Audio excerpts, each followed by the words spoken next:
In November of 2009, voters passed a citizens initiative making Maine the 15th state to have a medical marijuana law.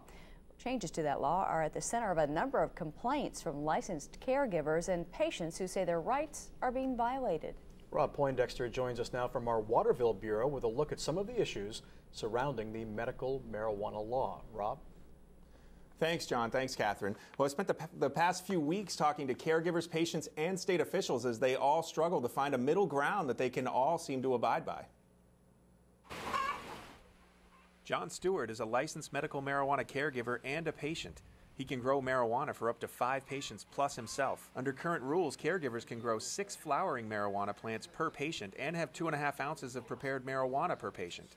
Stewart and other caregivers say there's a lot of gray area as to what is considered a flowering plant and what's ready to harvest. He says that confusion creates a balancing act for caregivers between maintaining the best possible medicine for their patients and staying within the boundaries of the law. And we all live in fear that the local MDEA officer who decides to get a hair across his butt and come raid us is going to start counting vegetative plants as marijuana. Stewart says the growing process can take up to 7 or 8 months if it's done right, and it's impossible to tell how much usable marijuana each plant will produce. You can't harvest it before it's finished either. I mean, to harvest this plant now would not be providing good care to my patients. This is immature. It's not as potent as it could be. It's like a plant. It's like a green banana, essentially. Exactly. Regulations that caregivers and patients must abide by are monitored by the Department of Health and Human Services. In order to be a certified medical marijuana patient or caregiver, you must have a registry identification card issued by DHHS.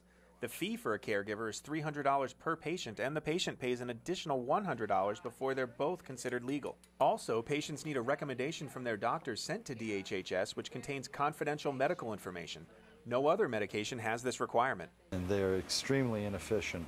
We have multiple cases of people waiting 6, 7, 8 weeks or more for their cards, though the DHHS is cashing their checks. Kathy Cobb is the Director of Licensing and Regulatory Services at DHHS. She defends the registry card system as a quick way for law enforcement to verify who's legally allowed to have marijuana.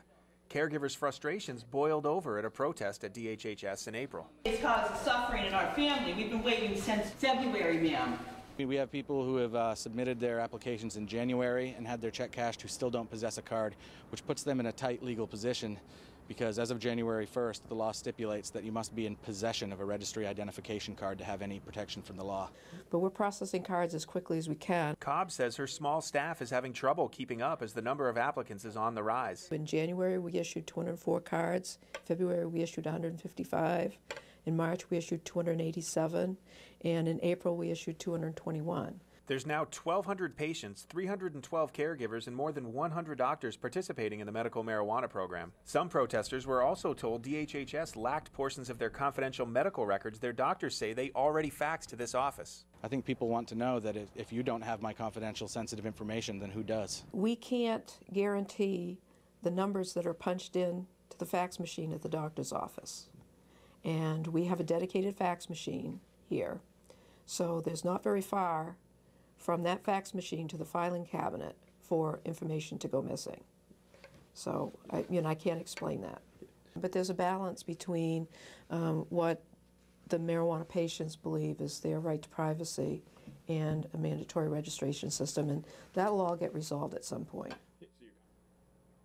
Now, Kathy Cobb says those registry cards are good for 1 year. Renewal of those cards is expected to start shortly, and she says she expects things will go more smoothly once that process begins.